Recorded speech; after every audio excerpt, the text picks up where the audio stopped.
그 우리나라 최전방에서 군 복무를 하던 젊은 장교가 있었습니다. 이 젊은 장교가 보니까 이제 청년들이 군대에서 입대해가지고 하는 말들이 군대란 시간을 죽이는 것이다. 그러니까 이런 말들을 이제 자꾸 듣게 되는 겁니다. 그래서 이 젊은 장교가 그 현실이 너무 안타까워가지고 어떻게 하면은 우리 이 젊은이들이 군 생활을 알차고 의미 있게 보낼 수 있도록 도울 수 있을까? 그러다가 이제 이 청년이 떠올린 게 우육과학 대학이었습니다. 이 우육과학 대학이 왜 이름이 그러냐 하니까 이제 이 청년이 이제 사회 각 분야의 전문가들에게 이제 편지를 보내가지고 우리 군인들을 좀 도와달라, 젊은 군인들에게 힘과 도움을 달라. 그래서 이제 이런 편지를 보내가지고 강의도 듣게 하고 또 이제 이런 것들을 애를 쓰는데 왜 이름이 우육과학 대학인가 하니까 그 편지를 이제 군대에서 주는 우유를 마시고 그것을 다 말려가지고 펼쳐서 거기다가 깨알 같은 정성의 편지를 써서 보내서 그래서 이름을 우육과학 대학이라고 그렇게 지었다는 겁니다.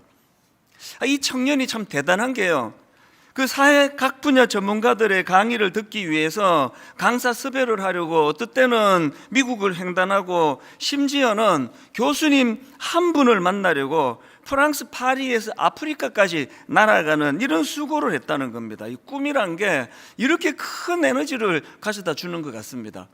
그래서 제가 이 청년이 굉장히 제 마음에 인상이 독특해서 이제 강의를 들어보려고 이리저리 검색하다 보니까 이분의 강의가 있더라고요.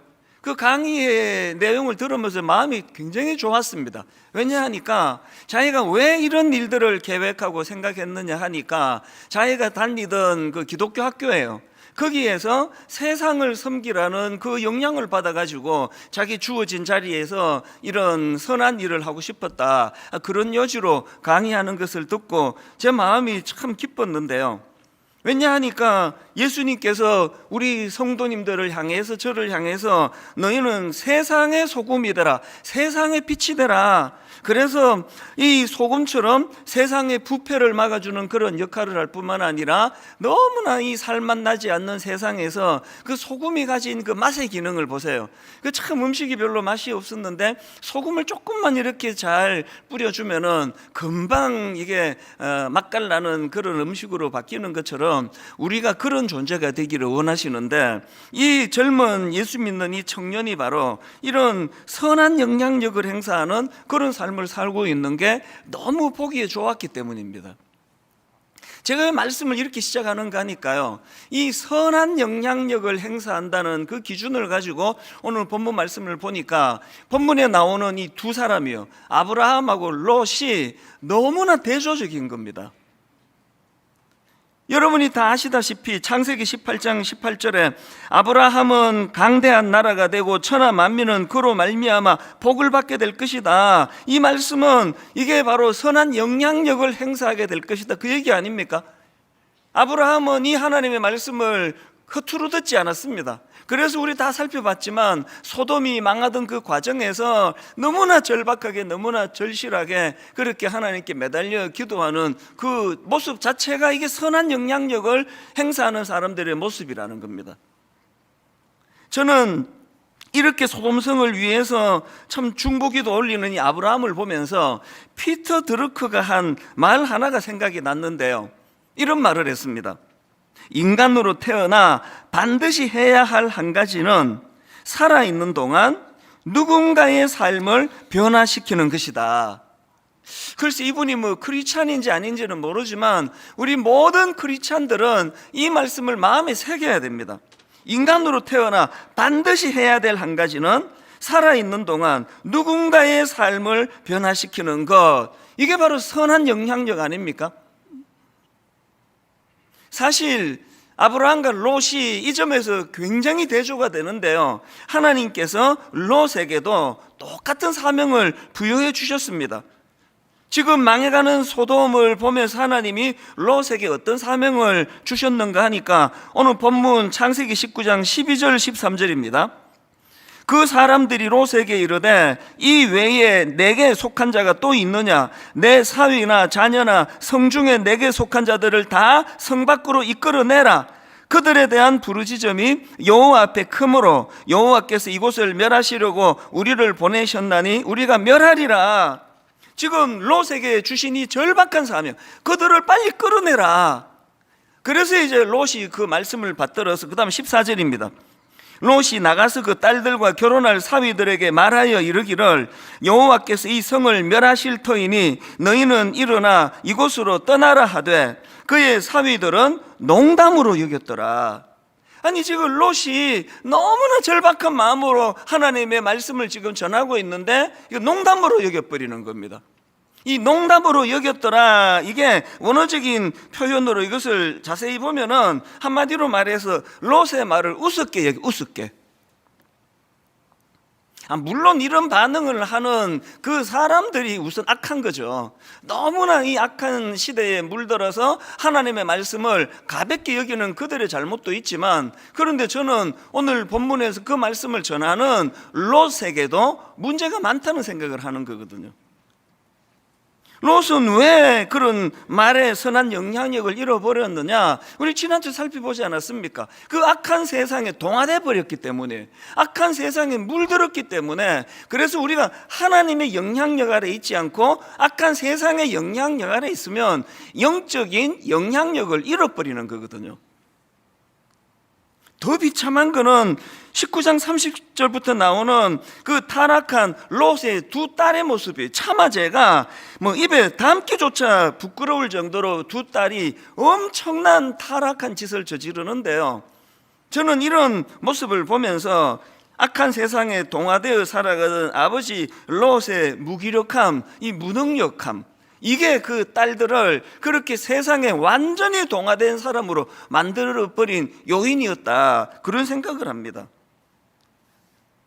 우리 지난 주일날 그 악한 세상에 물들어 있던 롯의 모습을 살펴봤는데요, 19장 8절 기억하실 겁니다. 내게 남자를 가까이 하지 아니한 두 딸이 있노라. 청하건대 내가 그들을 너희에게로 이끌어내리니 너희 눈에 좋을 대로 그들에게 행하고. 여러분, 지금 이런 아버지 밑에서 무슨 건강한 그런 영적인 균형을 가진 자식들이 배출이 되겠냐고요. 지금 이 롯의 가치관을 보세요. 딸들은 이게 자기 소유입니까? 제 마음대로 하는 그런 존재입니까? 그러다가 보니까 두 딸도 그 무능력할 뿐만 아니라 악한 아버지 밑에서 그렇게 자라다 보니까 그 딸들도 비참한 그런 악한 세상에 동화된 사람으로 그렇게 변질되는 거거든요. 저는 이 말씀을 묵상하면서 1차적으로 저 자신이 참 두려웠습니다. 오늘 제가 우리 아들한테, 우리 딸한테 뭐라고 훈계하면은 농담으로 여겨버리는 거예요. 우리 아버지는 맨날 저런 소리 하는 거지 뭐. 여러분, 내가 여러 번 말씀드렸지만요, 여러분들이 자녀들에게 권면하는 내용들을 풀어가지고 책으로 내면 베스트셀러가 될 거예요. 얼마나 주옥 같은 말로 자녀 교육을 합니까? 그런데 문제는 농담으로 여겨버리는 거예요. 접수를 안 시켜줘요. 어떨 때 그런 느낌 받을 때가 있을 겁니다. 열심히 이야기하다가 보니까 보여요. 내 말이 이쪽 귀로 들어가서 막 흐르는 게 보여요. 그 이야기하다가 용기가 꺾여가지고 이거 내가 계속 말해야 되나? 계속 이렇게 흐르는데, 이게 오늘 우리가 가지고 있는 참 가슴 아픈 현실 아닙니까? 주일날이면은 수많은 교회에서 수많은 목사님들이 수많은 말씀들이 지금 선포되고 있는데요, 그 말의 위력이, 그 말씀의 영향력이 잘 지금 드러나지 않는 거예요. 꽤 많은 경우 농담으로 여기더라 이까지는 아니지만 강단에서 전하는 말씀의 능력이, 힘이 옛날 같지가 않은 거거든요. 그래서 제가 이런 말씀이 너무 마음에 두려움이 왔었는데, 그러다 보니까 이렇게 무기력했던 롯을 보면서 저는 사도행전 24장에 나오는 사도 바울이 너무나 위대해 보이는 겁니다. 사도행전 24장 5절입니다. 지금 아나니아라는 사람이 바울을 고소하면서 하는 이야기예요.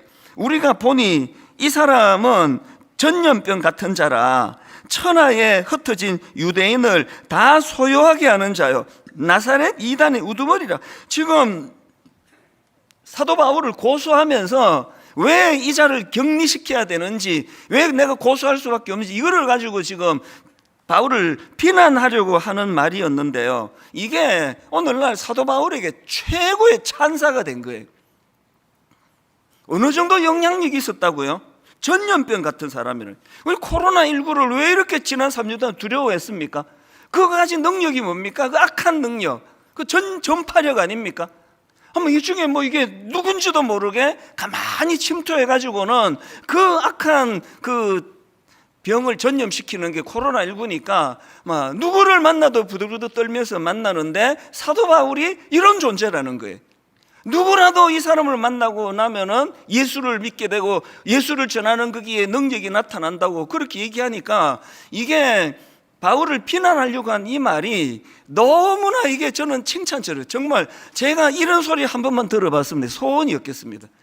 막 누구라도 내가 누구 만난다 그러면은 뭐 그게 좋은 뜻이든 나쁜 뜻이든 긴장하고 막 벌벌 떨고, 안 믿는 사람들은 또 저 인간 만나면 저 또 예수 믿게 될 텐데 그러면서 저를 누가 고소 좀 안 해주나 몰라요. 너무 우리는 지금 무기력한 시대를 사는 거거든요. 오늘 우리는요, 이 선한 영향력을 회복해야 돼요.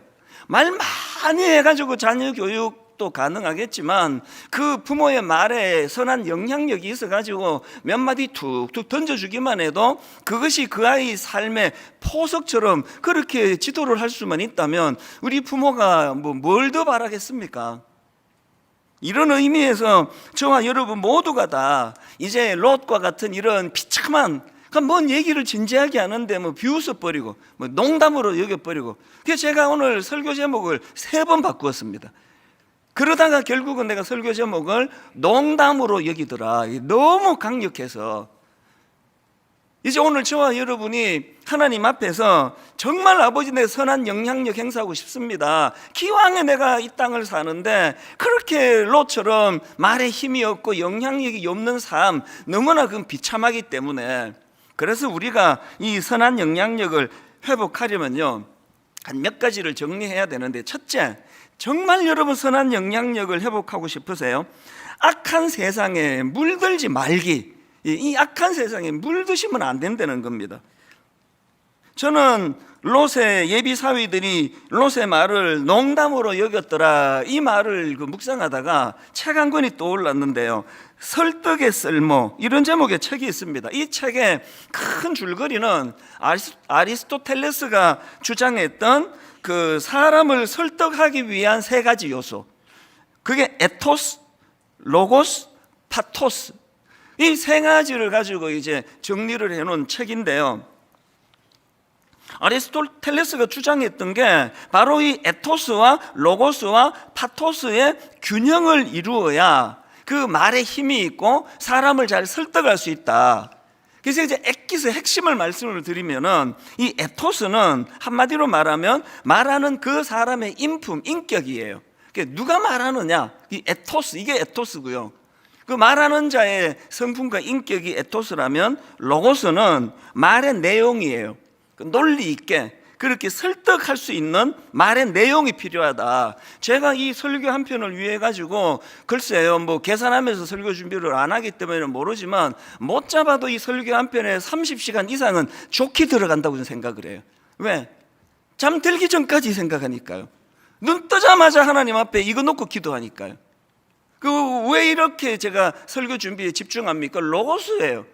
설교가 듣기 좋도록 딱 엑기스를 확 전해야 되기 때문에 어느 부분에서 그 이해가 들어가야 되고, 또 이제 이 자료를 모으면은 또 막 이 배치하는데 시간 엄청 걸립니다. 이거를 앞에 넣었다가 뒤에 넣었다가 또 일부 예배 마치면은 또 막 손살같이 방에 들어가가지고 짧은 시간에 또 생각하는 거예요. 이거 별로 이게 적절치 않다 해서 빼버리고, 그리고 새로 또 뭐를 넣고 또 배치하고, 그러면서 예배 시작하기 1분 전까지 그렇게 집중하는 거거든요. 왜 그렇습니까?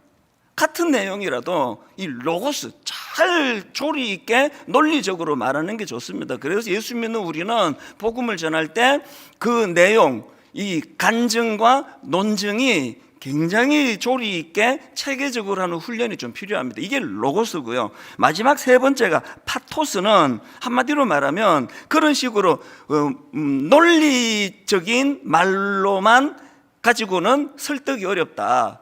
그래서 이 파토스는 한마디로 말하면 그 정서적인 부분이에요. 진정성 있게 제가 막 밤새도록 막 그냥 논리정연하게 설교 준비했는데 마음이 하나도 당기지 않은 그냥 그 무미건조하게 드라이하게 설교를 하면은 그 설교는 하나님이 기뻐하지 않으세요.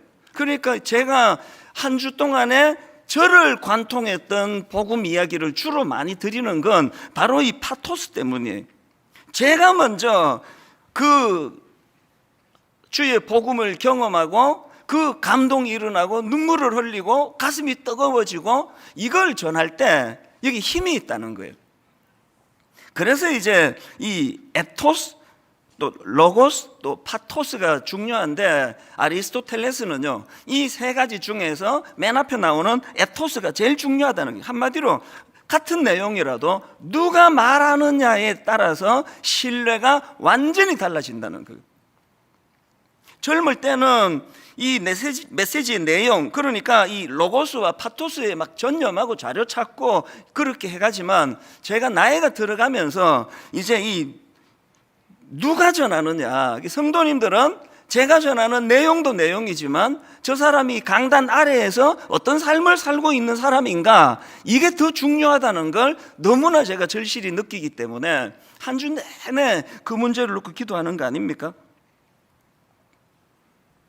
사실 저는 오늘 본문에서 이제 그 농담으로 여겼더라 이걸 가지고 굉장히 많이 묵상을 했는데요. 그러다가 오래전에 제가 서울에 있는 기독교로 시작한 대학교인데요. 거기에서 이제 채플로 저를 초대했던 기억이 떠올랐습니다. 학생들 잘못이 전혀 아니기 때문에 학교 이름 말해도 전혀 문제가 없습니다. 제가 그날 받았던 충격은 이걸 말로 다 못하는 거거든요. 저를 초대해서 이제 기대를 하고 말씀을 전하러 이제 뚜벅뚜벅 걸어 나와서 이제 말씀 전하려고 앞을 쳐다보니까 말씀 시작도 안 했는데 거의 대부분이 자고 있는 겁니다. 야, 이게 난감하더라고요. 아니, 초롱초롱하게 듣다가 자꾸 자는 사람이 많으면 내 설교에 문제가 있고 뭘 고쳐야 되겠다 하겠는데 처음부터 자니까 나중에 제가 들어보니까 참 마음이 아팠습니다.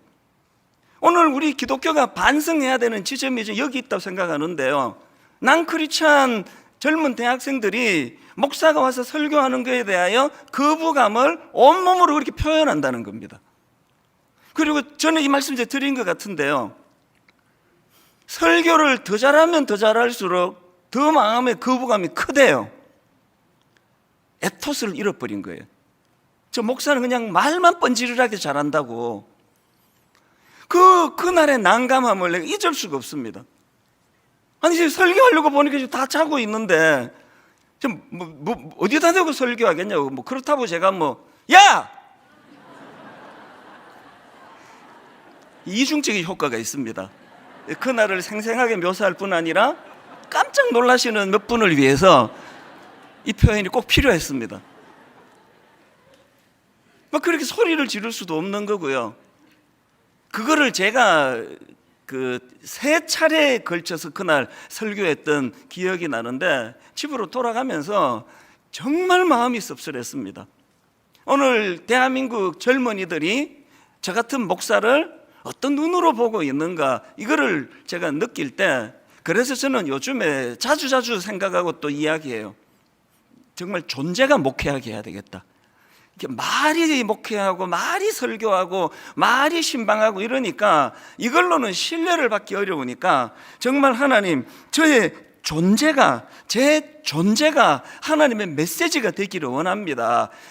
턱없이 부족하지만 이런 절박함이 제 마음에 있는 거, 이게 바로 에토스 아닙니까? 지금 롯이 그 예비 사회들에게 뭐라고 절박하게 말했더니 농담으로 여겨버리고 비웃어버리는 거, 그것은 롯의 존재가 세상에 물들었기 때문이에요. 이거 기억하셔야 됩니다. 우리가 하나님의 영향력 아래 있지 않고 세상의 영향력을 받으면 우리 안에 있는 거룩은 다 사라져버리고 그런 자들에게는 영적인 영향력이 나오지 않는다는 겁니다.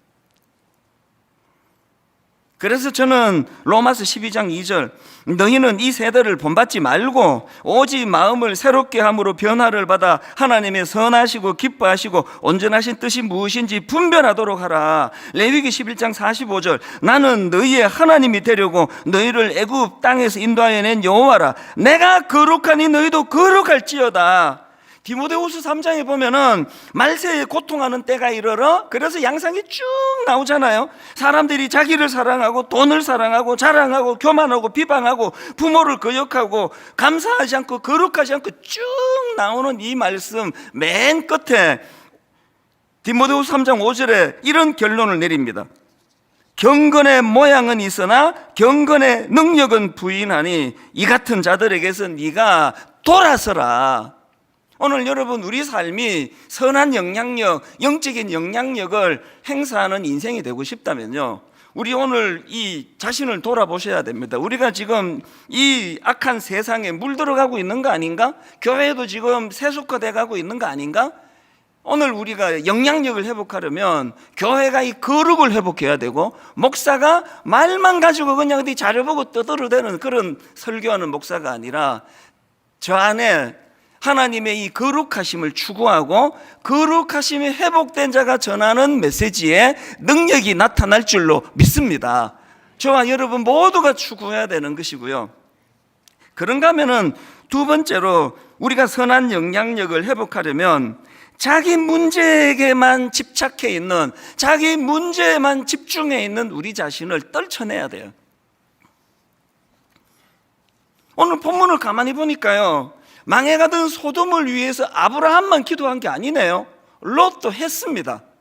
그런데 여러분, 비슷한 패턴의 기도에 결정적으로 다른 차이점이 하나 발견이 되는데, 그 롯이 드렸던 기도를 한번 보십시오. 19절 20절입니다 주의 종이 주께 은혜를 입었고 주께서 큰 인자를 내게 베푸사 내 생명을 구원하시오나 내가 도망하여 산에까지 갈 수 없나이다. 두렵건대 재앙을 만나 죽을까 하나이다. 보소서, 저 성읍은 도망하기에 가깝고 작기도 하오니 나를 그곳으로 도망하게 하소서. 이는 작은 성읍이 아니니까. 그 다음에 마지막 결론을 보세요.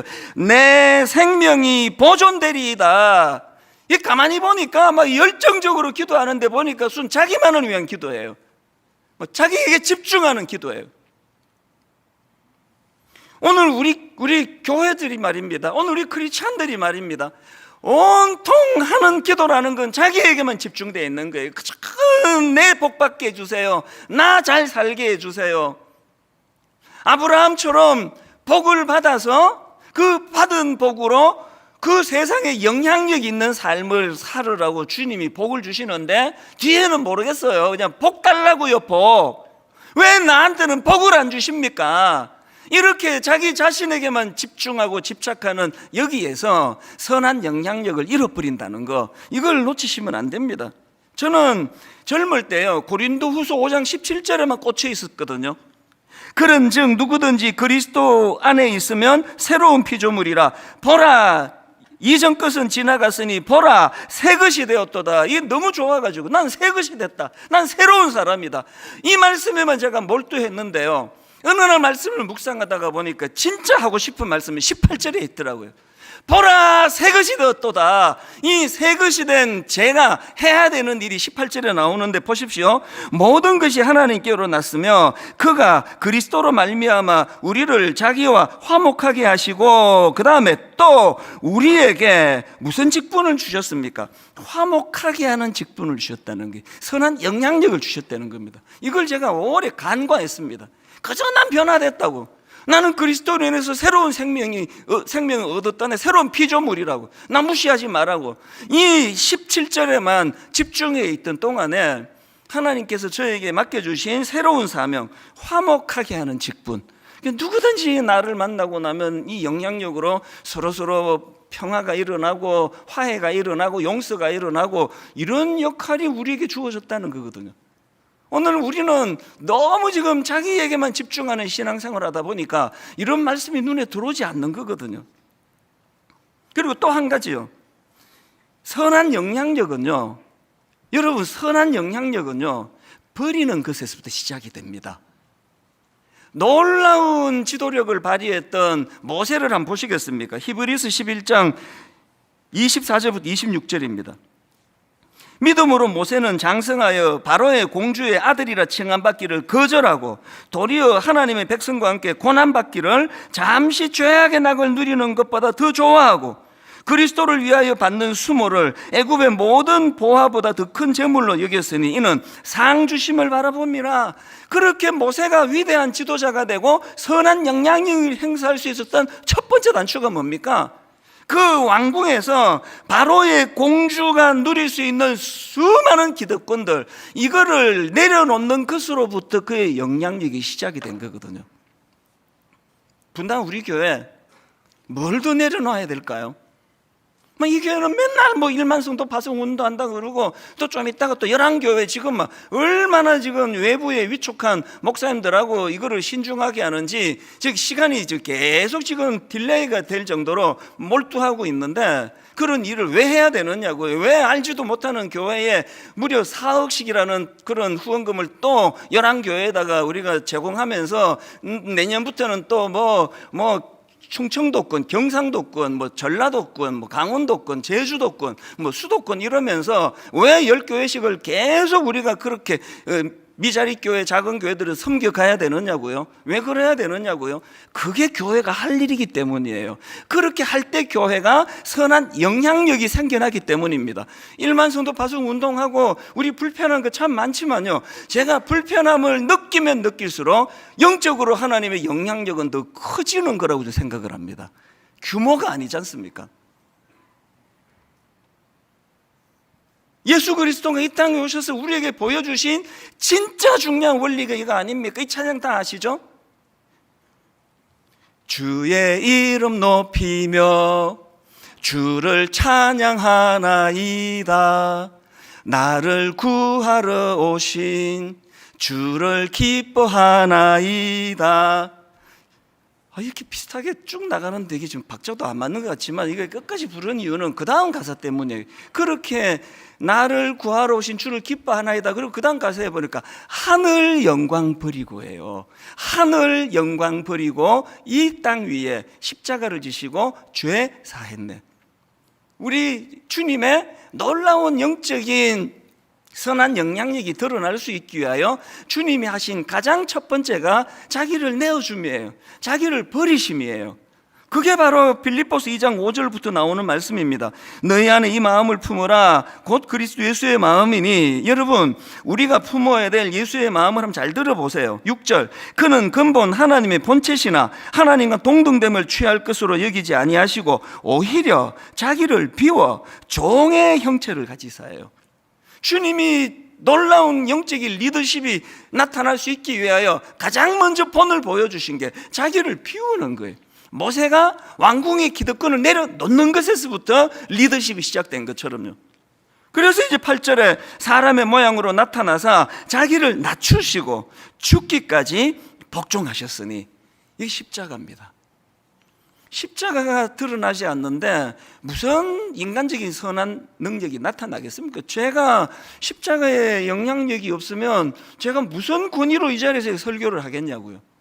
그런데 십자가의 권위는 죽는 건데요, 낮아지는 건데요, 포기하는 건데요, 희생하는 건데요, 왕궁에서 그 아까운 수많은 왕궁에서 누렸던 것들을 다 내려놓는 건데요. 교회가 왜 힘을 잃었는지 모르는 사람이 없으시잖아요. 왜 제가 그 젊은 대학생들 앞에 말씀을 전할 때 말씀도 전하기 목사 온다, 목사 자자, 왜 그런 모습을 보여주는 겁니까? 그들이 보기에 저는 입만 사는 사람이니까, 입으로 다 해결하려고 하니까. 오늘 우리가 선한 영향력을 회복하기 위해서는 진짜 우리 하나님 앞에서 주님의 이 자기를 내려놓으시는 것으로부터 시작하신 이 복음의 원리를, 저는요, 우리 교회에 참 좋은 장로님, 권사님, 집사님 이런 모습을 애써 실천하시는 많은 분들을 제가 너무 존경하는 거거든요.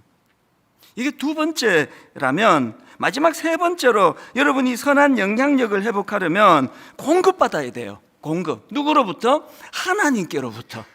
이게 가장 중요한 겁니다. 아브라함에 대하여 하나님이 한번 찬사처럼 보여주신 말씀이 하나 있거든요. 이사야 41장 8절입니다. 아브라함이 진짜 부럽습니다. 보십시오. 그러나 나의 종 너 이스라엘아, 내가 택한 야곱아, 그 다음 보세요. 나의 벗 아브라함의 자손아. 제가 지금 누구에게, 그 젊은 누구에게 제가 이야기를 하면서 내 친구 누구 아들아, 그게 굉장히 힘이 있는 거 아닙니까? 너 아버지 친구야, 절친이야. 하나님께서 아브라함을 나의 친구 아브라함, 나의 친구 아브라함의 자손아, 이게 어떻게 이런 놀라운 일이 가능했는가? 아브라함은요, 하나님과 늘 소통하는 거예요. 계속 하나님과 소통하는 거예요. 그리고는 창세기 19장 29절에 하나님이 그 지역의 성을 멸하실 때, 곧 롯이 거주하는 성을 엎으실 때에 하나님이 아브라함을 생각하사. 진짜 기가 막히게 부러운 말씀이에요.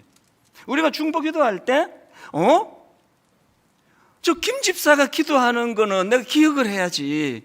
지금요, 소돔 사람들이 각성하고 롯이 각성하고 이 문제가 아니에요.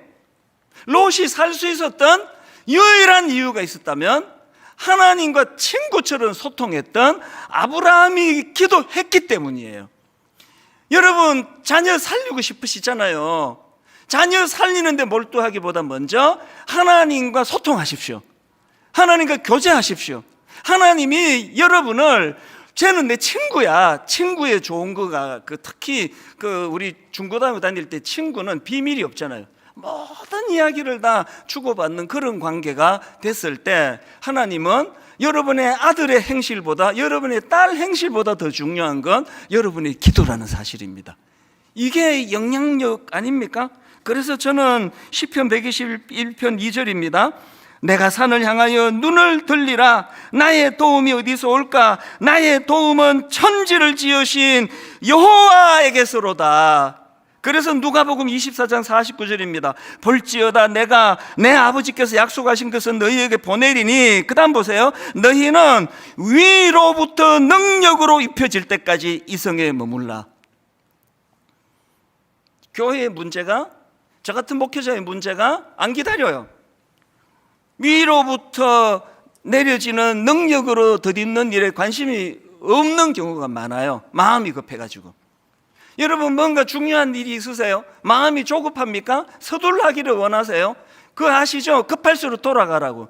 여러분, 지금 너무나 바쁘고 급한 지금이야말로 여호와 하나님과 소통할 때예요. 그분께 아뢰을 때예요. 그분과 유무상통할 때예요. 그분에게 아뢰는 겁니다.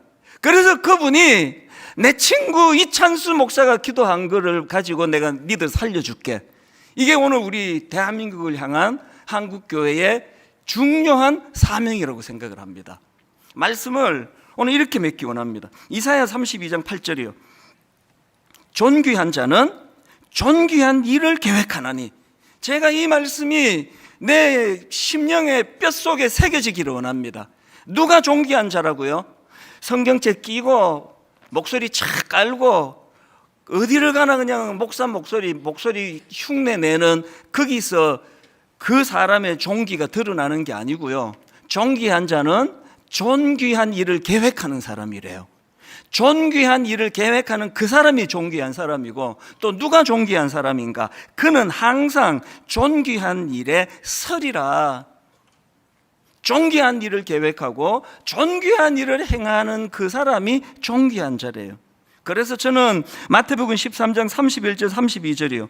또 비유를 들어 이르시되 천국은 마치 사람이 자기 밭에 갖다 심은 겨자씨 하늘 같으니 이는 모든 씨보다 작은 것이로되, 두 가지가 나옵니다. 첫째, 자란 후에는 풀보다 커서 나무가 됩니다. 둘째, 공중의 새들이 와서 그 가지에 깃들이느니라.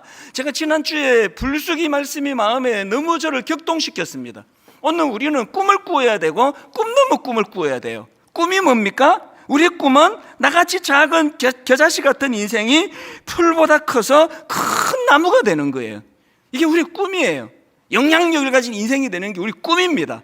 그러고 끝나는 게 아니라 왜 그 큰 꿈을 하나님 앞에 구해야 되느냐? 우리가 가진 꿈 넘어 꿈 때문입니다. 그래서 공중의 새들이 와서 그 가지에 깃들이느니라.